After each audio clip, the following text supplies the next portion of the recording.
guys, welcome back to episode 4 of this Cypress-Axe testing the accessibility of the web application in your enterprise. So let's go. So the last time we saw how to, obviously we saw different kinds of tests where we the basic one was we saw like so let's delete this one, get rid of this. So the first thing we saw was the very basic test where it would simply just test the with a default setting of your entire application. So it will just test everything else. The second option we saw was how to test specific area, so like body, footer of the application and header of the application. So we saw this.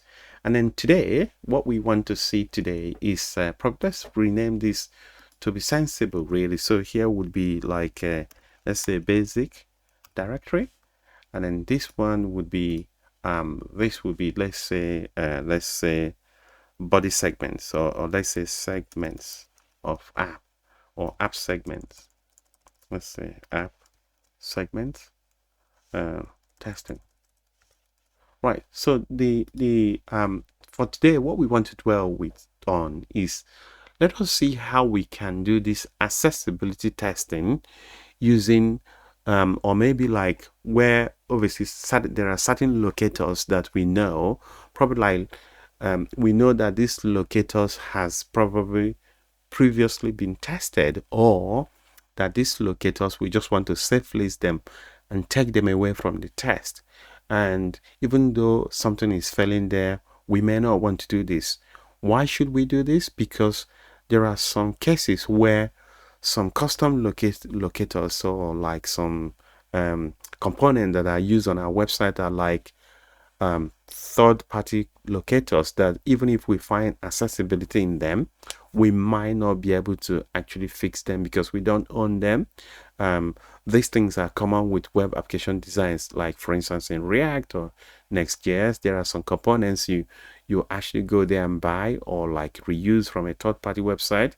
If you find issues there are two ways: either that you just rework the application and take out that component completely, probably just design yours and do your thing, or go and buy something else somewhere else, or just safe list them. So let me show you how to safe list it today. So just say testing components. So I'll just say component.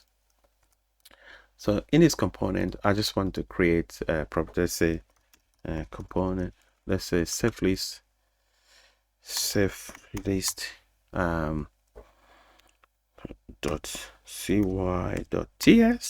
press and enter. Just to avoid wasting our time, we'll just go and copy one of these things and just reuse them. So let's go here. So for that case, what we want to do is that this if we want to safe list something, so let's call this like safe list. Right, so if we want to take something out of test, it's easy. So all we need to do is to use the word here, exclude. So if we want to exclude something, we have to list out those things here. So let's say, for instance, in this website that we've been working on, so if I go here, probably let's say every component here, we want to take it out. Let's find a specific component anyway. So you have to inspect and go to that application and find something sensible. Probably this one. Once you can find a component to it, you can just safe list that completely. Okay, so let's go and find, or maybe let me find something that has like a unique thing that's so that is not easy to. So this is button. This button does it have? Okay, so maybe we can. This is not. I didn't really style this for automation, so because you can see that automation test IDs are not added in, but let's manage it. I'll just find something that is unique and I'll safe list that. So let's try this now. I know this might not be unique, but let's try it out. So I'll just go here and copy.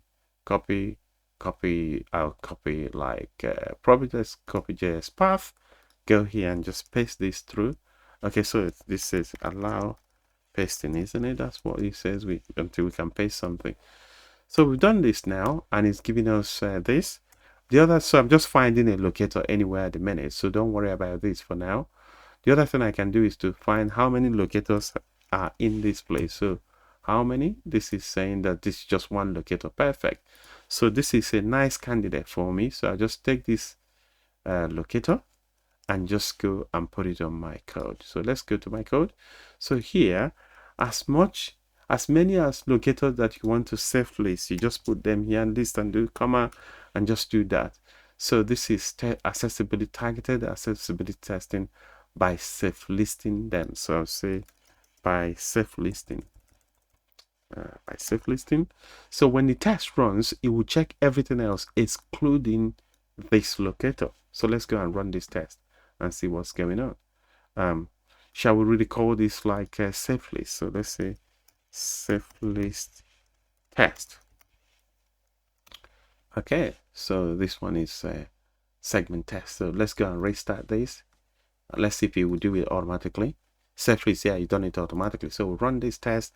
Everything else will run and get checked without that specific one.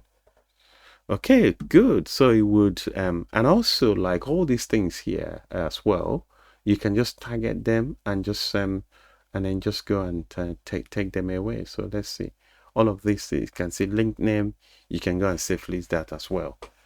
Okay, thank you. Okay, so still on targeted testing. So that's safe listing 1.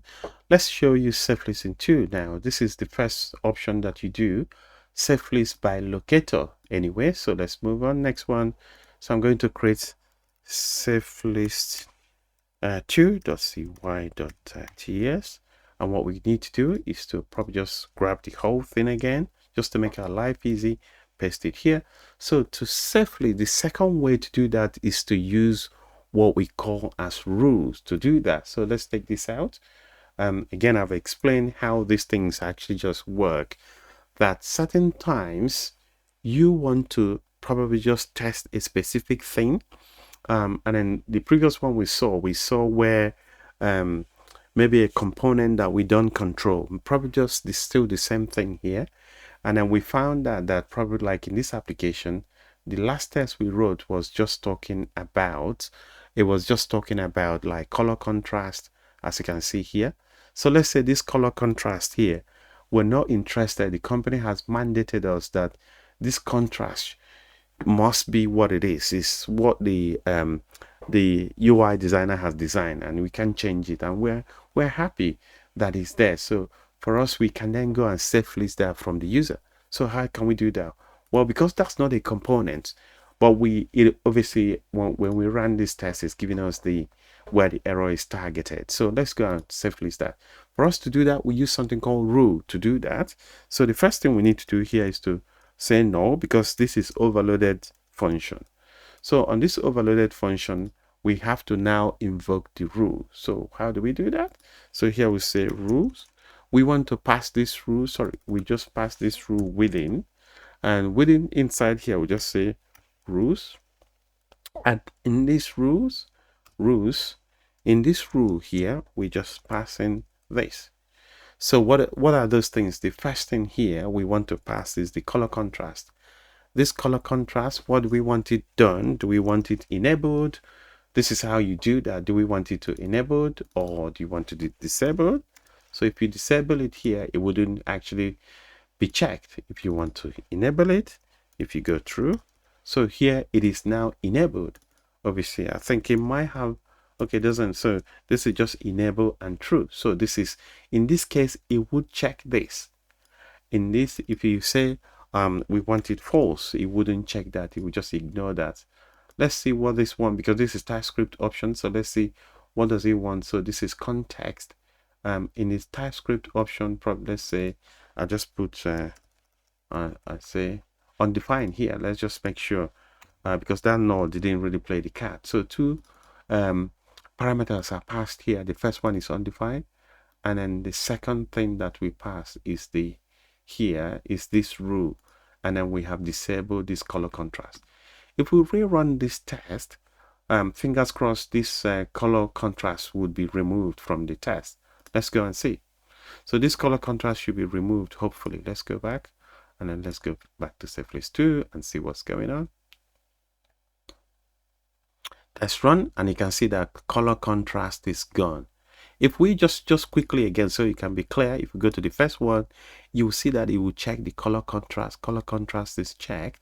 If we come back to the one that's safe list, the color contrast, it would be disappeared. Can you see? So that way you can also, if this header, or maybe that, let's say this one that is giving us issue here, this region, if it's giving you an issue, you can take that and just disable that as well. So here I think it can take a lot of things. So here we just take a region. Otherwise, if it's not working, you create a new rule and do that. So let's go back and see. So here the region is gone as well. So all of this really, if you're happy, if you have review with your team and you're happy that all these ones are not really an issue, because accessibility is what you make of it really. So you get, depending on budget as well within the team, it is what the team make of accessibility that it has to be. And then let's take the last one here. What is the last one? I don't think I think I just put wrong thing here for now. So let's go back, run it, just make sure that it's fine before we go and take the last one. Last one here is link name. In this case, because we're taking off everything else, the whole test will pass because we are actually safe listing every single thing. So let's go back and then see. So this is now saying just only 2 things are remaining. You can also safe list them, but this is now getting crazy. Don't safe list everything. I'm just telling you how you can bypass and safe list a few things. So that's that on how to safe list that. Thank you.